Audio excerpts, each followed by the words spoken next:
नमस्कार, आप देख रहे हैं इंडिया अपडेट्स और मैं हूं आपके साथ सना हुसैन।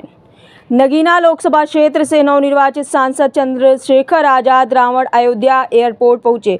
इस दौरान अयोध्या एयरपोर्ट पर मीडिया से मुखातिब होते हुए उन्होंने कहा कि अयोध्या लोकसभा चुनाव में अयोध्या वासियों ने बहुत बड़ा काम किया है। ये स्पष्ट हो गया कि धर्म अब राजनीति से दूर रहे तो ज़्यादा अच्छा है, क्योंकि अब बुनियादी मुद्दों पर बात होनी चाहिए।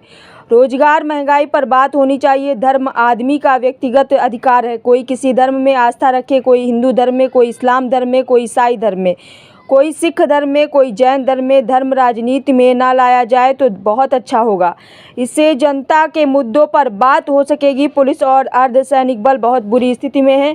मैं उनके लिए बहुत चिंतित हूँ। जब हम अच्छे कूलर में बैठते हैं तो वो गर्मी में खड़े रहते हैं, खूब पसीना बहाते हैं। उनको छुट्टियों के लिए बहुत सी परेशानियों का सामना करना पड़ता है।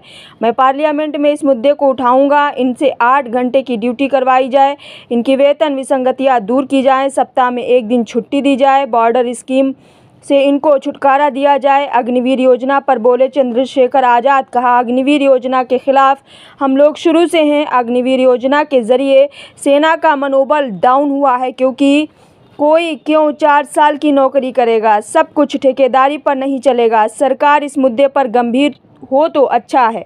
नीट परीक्षा को लेकर बोले चंद्रशेखर आजाद। कहा, सरकार मान जाए तो अच्छा है, नहीं तो दिल्ली में बहुत बड़ा आंदोलन होगा। हम बच्चों के साथ खड़े हैं। किसी भी परीक्षा में कोई भी धोखा नहीं होना चाहिए। केंद्र सरकार के बारे में चंद्रशेखर आजाद ने कहा, ये लंगड़ी सरकार है, कभी भी गिर सकती है। उसके हालात सब लोग जानते हैं कि कैसे सरकार बनाई गई है। 400 पार का नारा दिया था, 250 भी क्रॉस नहीं कर पाए। जनता भाजपा के खिलाफ है।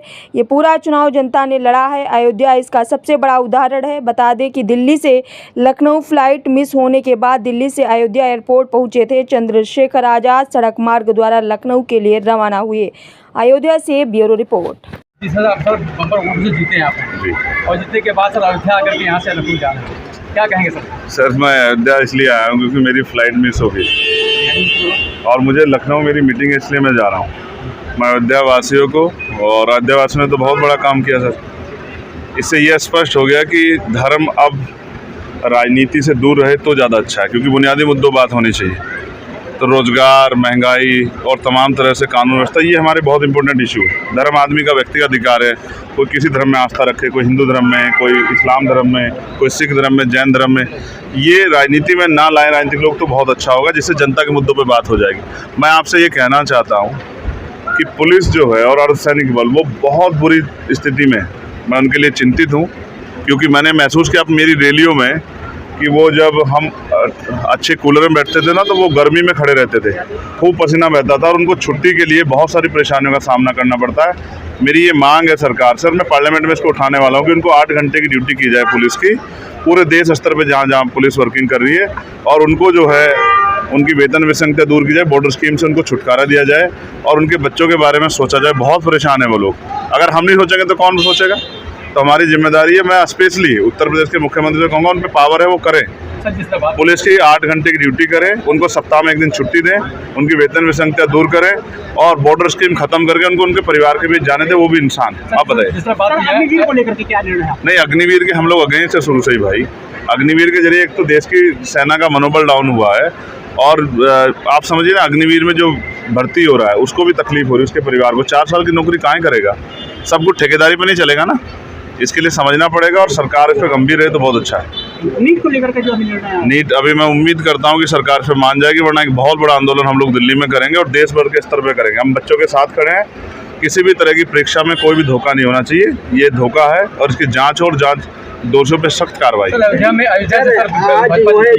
अयोध्या से यूपी पुलिस का जो है आउटसोर्सिंग का वो भर्ती का वो लीक हुआ, उसके बाद सफाई। मैं फिर स्पष्ट कर रहा हूँ, सरकार कोई भी ऐसा कदम उठाएगी जो अनकॉन्स्टिट्यूशनल होगा, हम उसके खिलाफ लड़ेंगे। देखिए, इस बात को समझिए, ये एक रिस्पॉन्सिबिलिटी है, नौकरी नहीं है, रिस्पॉन्सिबिलिटी है।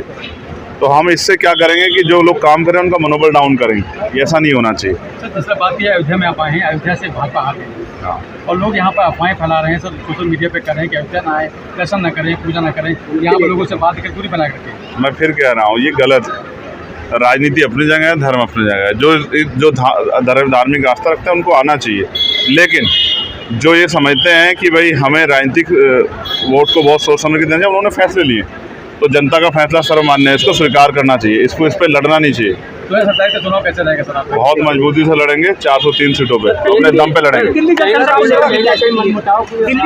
को लेकर के जी। केंद्र में कहीं ना कहीं अब मनमुटाव भी धीरे धीरे दिख रहा है। केंद्र की सरकार आपने देखा ना, वो लंगड़ी सरकार है, वो कभी भी गिर सकती है, उसके हालात क्या है सब जानते हैं, और वो किस तरह बनी है आप ये भी समझते हैं और मैं भी समझता हूँ।